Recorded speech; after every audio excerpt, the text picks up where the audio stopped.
the K1 days. Dana been around brothers for a long time.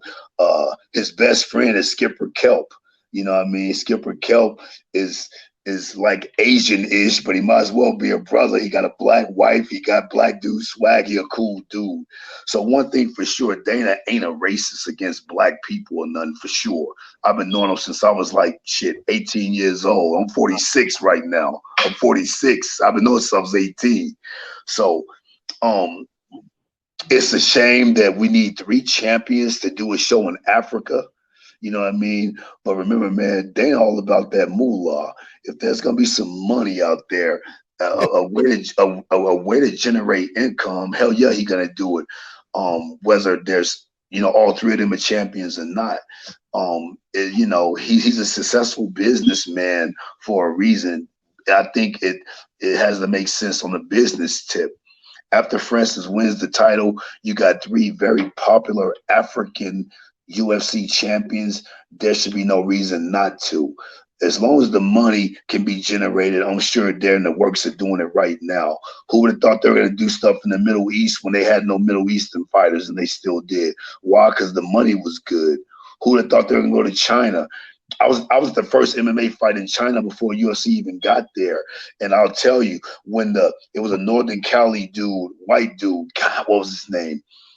Anyway, he took the Chinese fighter down, and the crowd started throwing bottles and shit in the ring because they weren't used to guys taking people down, punching them.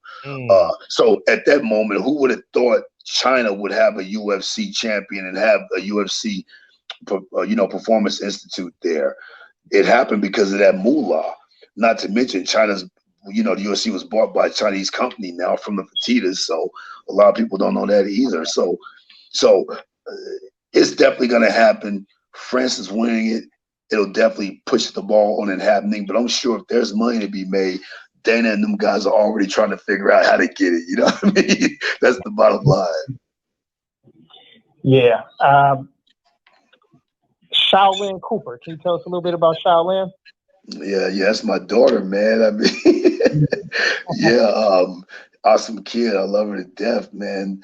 I'm a little sad when I have to go on these quarantines and shit just because I'm not hanging out with my daughter. She means everything to me. She has a basketball game today. She goes to Gorman High School, top high school out here, owned by the Fertitas, by the way. She plays basketball on the varsity team, and she's doing well. Straight A student, 4.2 GPA, sings, plays the piano, red belt in Shaolin Kung Fu, trained by a real Shaolin monk from China. She's just a great kid. I'm real happy about her. Yeah, I've been to mainland China many times. I was a guest at the real Shaolin Temple in Sansheng, China. So yeah, there's a school in Vegas called Shaolin Kung Fu Chan. 32nd generation monk Xi Jing Wei from the Shaolin Temple is this head Shifu, and he's been training my daughter since she was 4 years old. She's 15 now. So yeah, man, Shaolin is the reason why I stay enthusiastic. I work hard every day, and it's all for my daughter. All to show her that, yo, man, you got to work hard and you'll get the reward. And that's it, man. I named it Shaolin because I wanted her to have a martial arts name, and it was all game plan because I wanted her to do some kind of martial arts. So I figured if I named her Shaolin and she didn't do kung fu or something, it would be weird to have a name that you don't do. So that's why I gave her a name. I thought it was a cool name to give her anyway. When I was a kid, I loved the Shaolin monks so much just from watching movies, seeing them bald head dudes jump over walls and shit. So I want to name my kid that. And by the way, when I went to the Shaolin Temple, not saying they're the best fighters, but their training is second to none. Not saying they can whoop anybody's ass, but as far as martial arts training, is second to none. So you wanted to make sure that we gave you and her a shout out, though, man. We like to big up all the black fathers, especially, man, when we being responsible and doing what we're supposed to do with our family. So shout out to you for being a great dad. And Earl B. Jr. said, I love that little girl. Yes. Earl was her first basketball coach.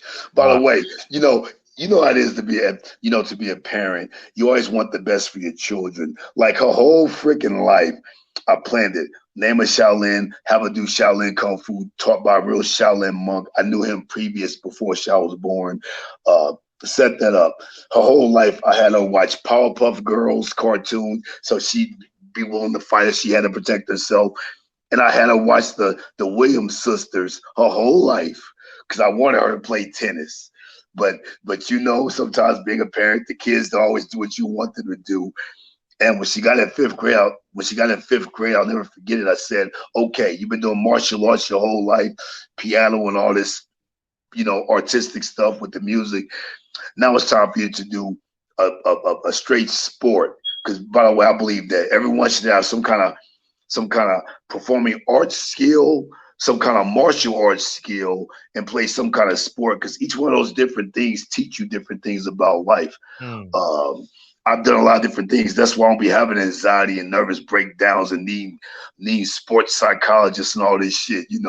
When you put your kids in all these different avenues, they really learn about themselves and learn how to take the difficulties that the world give us and just ingest that shit and keep it moving. So anyway, I'm thinking she's gonna say tennis for sure. She loves the Williams sisters. She loves Serena. Her whole life she's watched this shit. Let's go. Tennis it is. I said, so what sport you want to play? She hit me with the basketball. Like, what?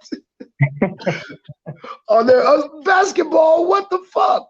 And she told me, and here's why I love my daughter. She was in fifth grade, and she said, "Dad, I love tennis, but I don't like the way they objectify women, making them wear short skirts and their butts showing and stuff. I want to play basketball because they don't have to do that." So I couldn't even argue. I said, okay. So I contacted Earl, and Earl was Shaolin's first basketball coach. That's what's up. I'm from New York, so when you say Shaolin, we be like Wu-Tang forever. You know what I mean? Absolutely. But now I'm talking about the real Shaolin, that Kung Fu shit. I'm talking about the 70s, watching them Kung Fu movies when I was growing up. I got a scar on my eye, like right here. It's like a scar. Everybody think it came from fighting. It did not.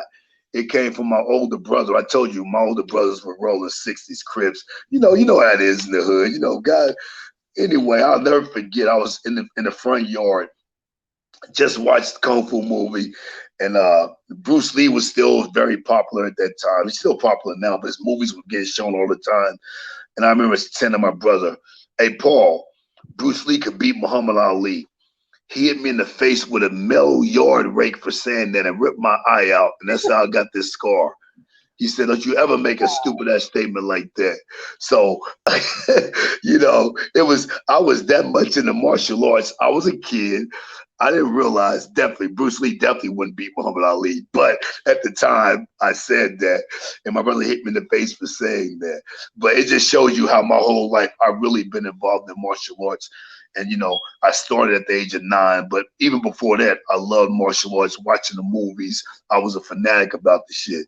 So that's how real it gets in my household. I got my whole face ripped open for saying Bruce Lee would beat Muhammad Ali. And then I never told my parents because he scared me.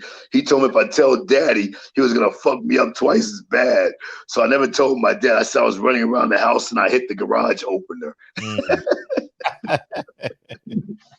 So it's crazy, man. It's a crazy world. Dewey, which boxers do you think would transition into MMA well, and which 2 or 3 MMA fighters you think would transition into boxing well?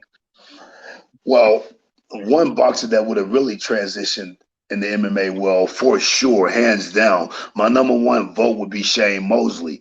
Why? Because he was a wrestler in high school and he got to the state tournament in high school in California. California is a great high school wrestling state. So Shane Mosley actually wrestled. So Shane Mosley would have done, to me, the best because he had that wrestling background and, he had that speed and power too. At 135, he was one of the best to ever do it. Yeah. So yeah, Shane Mosley for sure. I think a crazy guy like Ricardo Mayorga would have did well in MMA. Yeah.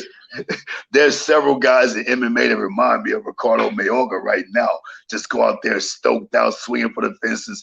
Guys like Mike Perry and stuff like that kind of remind me of of a Ricardo Mayorga, but in MMA.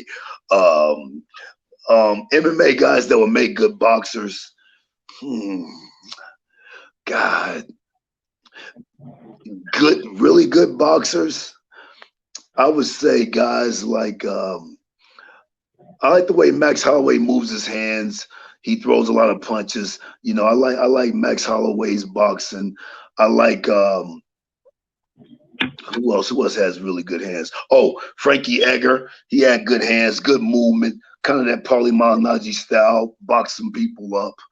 Um, uh, my fighter Twilight Timmy Kwamba got really good hands. He definitely could do well in boxing. I have him spar boxers all the time just for that, and he does well with high level undefeated pro boxers. Um, God, who else in the UFC with crazy hands that really fascinate me? Um, God, I'm missing some guys. I'm sure, but I can't think of anyone right now. Oh, Francis Ngannou. What the fuck, man? Yeah, Francis. oh, yeah. For fuck's sake, you trying to set me up? I was waiting for it. Yeah. Sorry. Yeah, you got me. I'm talking about my daughter Shaolin losing focus. Yeah, Francis, he would do well in boxing because first of all, that was his first passion. He has those long arms and he has power. Uh, so and you know how the heavyweight boxing landscape is too. He would do really well in boxing also. So yeah, definitely. Did